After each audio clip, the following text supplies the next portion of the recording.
മലപ്പുറം കോട്ടക്കലിൽ യുവാവിനെ മർദ്ദിച്ച് റോഡിൽ ഉപേക്ഷിച്ചെന്ന് പരാതി. കോട്ടക്കൽ സ്വദേശി ഷഹദിനാണ് മർദ്ദനമേറ്റത്. ആക്രമണത്തിന് പിന്നിൽ സ്വർണ്ണക്കടത്ത് സംഘമെന്ന സൂചനയുണ്ട്. കോട്ടക്കൽ പോലീസ് സംഭവത്തിൽ അന്വേഷണം തുടങ്ങിയിട്ടുണ്ട്. ഷഹദ് റഹ്മാൻ മലപ്പുറത്തും ചേർന്നു. ഷഹദ്, എന്താണ് സംഭവിച്ചത്? സ്വർണ്ണക്കടത്താണ് പിന്നിലെന്ന സംശയത്തിലേക്ക് കാര്യങ്ങൾ എത്തിക്കുന്നത് എന്താണ്? സുഹൈൽ, ഇത് ഇന്നലെയാണ് ഈ സംഭവം നടക്കുന്നത്. കാരണം ഇന്നലെ വൈകിട്ട് ഈ ഷഹദിന്റെ വീട്ടിൽ ഒരു സംഘം ആളുകൾ ചെന്ന് ചില കാര്യങ്ങൾ സംസാരിക്കാനുണ്ടെന്ന് പറഞ്ഞ് വീട്ടിൽ നിന്ന് കൂട്ടിക്കൊണ്ടു പോവുകയാണ് ചെയ്തത്. പിന്നീട് മർദ്ദിച്ച് അവശനാക്കിയതിനു ശേഷം ഈ ഷഹദിന്റെ വീട്ടുകാരെ ബന്ധപ്പെടുകയായിരുന്നു. ബന്ധപ്പെട്ട് ഏകദേശം വലിയൊരു തുക ആവശ്യപ്പെടുകയാണ്, മോചനദ്രവ്യമായിട്ട് വലിയൊരു തുക ആവശ്യപ്പെടുകയാണ്. എന്നാൽ ഇത് നൽകാൻ സാധിക്കുകയില്ല എന്ന് ഈ കുടുംബം പറയുന്നു. മാത്രമല്ല, എന്താണ് കാര്യമെന്ന് ഈ കുടുംബം അന്വേഷിക്കുന്നു.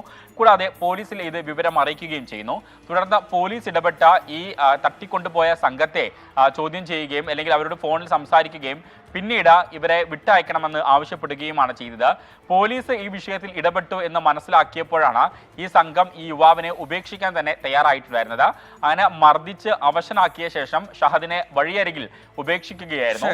പിന്നീട് ഷഹദിനെ ചോദ്യം ചെയ്തതിൽ നിന്നാണ് പോലീസിന് ഇത്തരത്തിൽ സ്വർണ്ണക്കടത്ത് സംഘമാണ് ഇതിന് പിന്നിൽ എന്ന സൂചനകൾ ലഭിച്ചിട്ടുള്ളത്.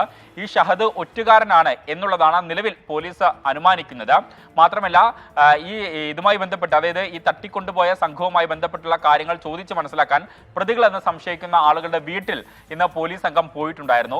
ആ ഘട്ടത്തിൽ പോലീസിനെ മർദ്ദിച്ച ഒരാളെ ഇന്ന് പോലീസ് കസ്റ്റഡിയിൽ എടുക്കുകയും ചെയ്തു. ഇയാളെ വൈകിട്ട് പോലീസ് കോടതിയിൽ ഹാജരാക്കുകയും ചെയ്യും. സുഹൈൽ, ശരി, സമാന്തര മാഫിയായി ലോബിയായി മാറുന്നു സ്വർണ്ണക്കടത്ത് സംഘം. ഷഹദ് റഹ്മാനാണ് വാർത്തയുടെ വിശദാംശങ്ങൾ നൽകിയത്.